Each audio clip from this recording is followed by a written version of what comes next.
age-old debate of faith versus science. At least my personal fear is, what exactly is the reason? What is the purpose of of being born? What is our reason of being here? It's if you ask a person like Stephen Hawking, who's no Sufi by the way, but at least he will say this is just a random element of chance that you're here. Or if you ask a Sufi like Maulana Rumi or something like that, he'll say that we have got huge purposes in life that we have to do. But there's always a fear. We don't know what exactly we're here for. And that I thought was, maybe if I could just put it across, maybe you can answer that question. So, Jangir, we have a few years to answer this question. Great question. In fact, I was doing a session in Delhi, New Delhi, about 2 or 3 days ago. In fact, many temples have this problem about purpose. Why are we here? I'm a president of a corporation. I have so many thousand employees. I'm successful. But I question, what is this all about? What is this all about? Rumi gives a beautiful example. He says that there was a person who was suffering. The person was suffering, and then there was more suffering, and then there was more suffering, and there was no end to suffering. So his friend is getting tired of seeing his buddy suffer so much. So he prays to God and says, God, help this person. There's so much suffering. Why does he have to suffer so much? And God replies, I did something. He says, what? All I see is suffering, more suffering, more suffering. What did you do? And God replies, I made you. What do you think I made you for? I gave you a brain which is more powerful than any computer. I gave you eyes which are so small, but they can see the stars trillions of miles away. I gave you so much potential, so much capacity, so you could help him. The purpose of life is to have a life of purpose and to make a difference. When you see the world ills and troubles, that's where you want to contribute. There's AIDS, cancer, poverty, environment. What is the cause you were born to make a dent to? The gift which you got, which Hafiz talks about, was not given to you willy-nilly. It was given to you to use it, to unleash that potential and make your contribution. Many people have died with their genius buried in them. They never opened their genius. You know why? When you become self-centered, it's all about me. Me. Then you will never unleash your potential, because how much do you need? Seriously, how much do you need to be happy? Mahatma Gandhi died with his little dotio. And look at the change he created. You don't need much to be happy or to make a difference. But if you have a cause much, much larger than you, then you can create things. Og Mandino says it beautifully. He says, a mulberry leaf touched by the genius of man becomes silk. A field of clay touched by the genius of man becomes a castle.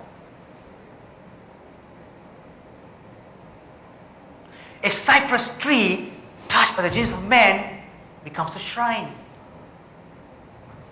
A cut of sheep's hair touched by the genius of man becomes a garment for a king.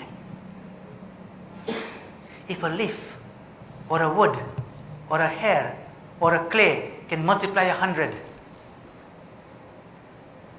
yea, 1,000-fold,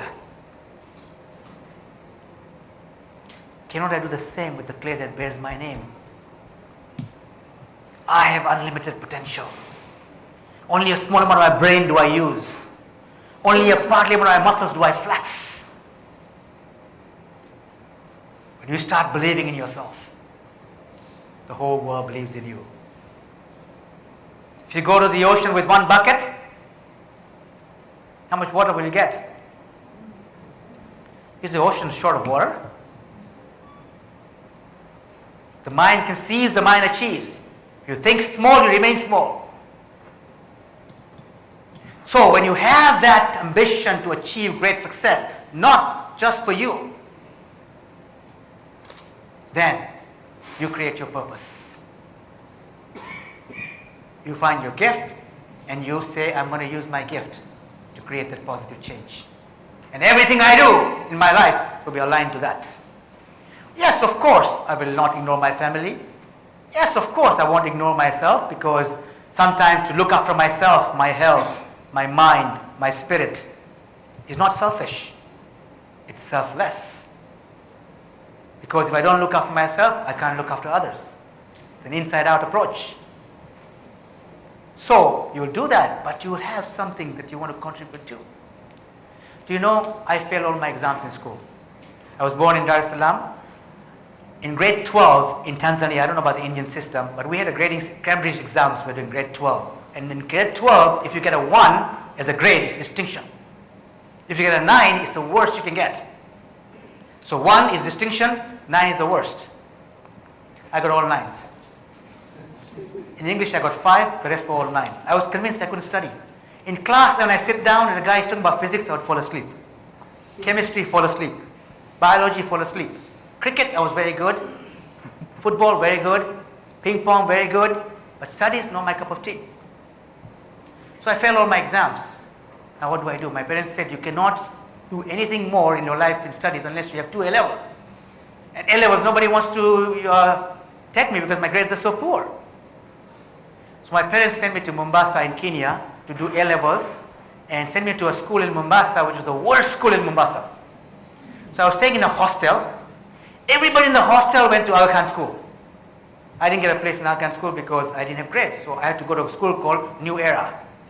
So everybody in the hostel knows this guy is dumb, going to New Era school. Now, what do I do in A-levels? I got all 9s. What do I study? So I study Swahili, which is our native language in Africa, and I study English literature because I got 5 in English. Now, if you get an A in A-levels, it's a fantastic pass. If you get a B in A-levels, it's a good pass. If you get a C in A-levels, it's an average pass. If you get a D in A-levels, it's a poor pass. And if you get an E in A-levels, it's the worst pass, but still pass. And then F is fail. So what do I get? I mustered 2 E's. I managed to get 2 E's, but enough to send me to England.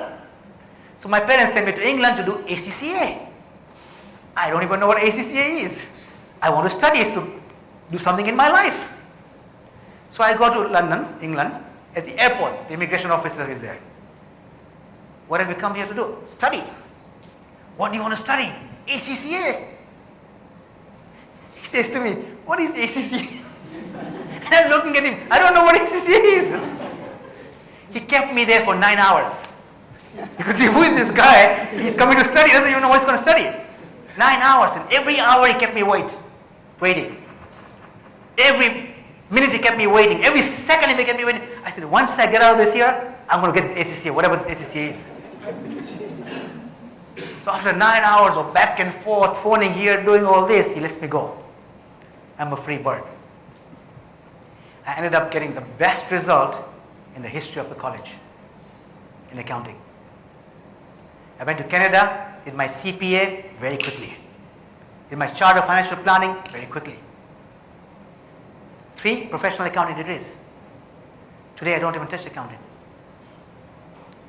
And I'm 100 times better at what I do when I was an accountant. What's my message? Finding your gift. I was a lousy scientist. If I'd done science, I would be nowhere in the world. Sweeping floors, maybe. Accountant, I did pretty okay, pretty good. If I was in the comfort zone, I would be an accountant right now. But I found my gift at the age of 43. I'm 56 now. But at 43, I found my gift. I struggled for 8 years thereafter. So once you find your gift, then you unleash your potential. But you know what happened? I'll tell you what happened. And the reason I'm sharing this is because how do you find that gift? What happened is I was sent by Focus Humanitarian Agency to work with the Afghan refugees as an accountant to do budgeting. So I spent 6 weeks in Karachi working with the Afghan refugees. Many things happened when I was there, but one thing that happened that changed my life was I was in a small hut. 14 Afghan refugees in a small hut. I'm asking them questions so I can prepare how much money they need to live on.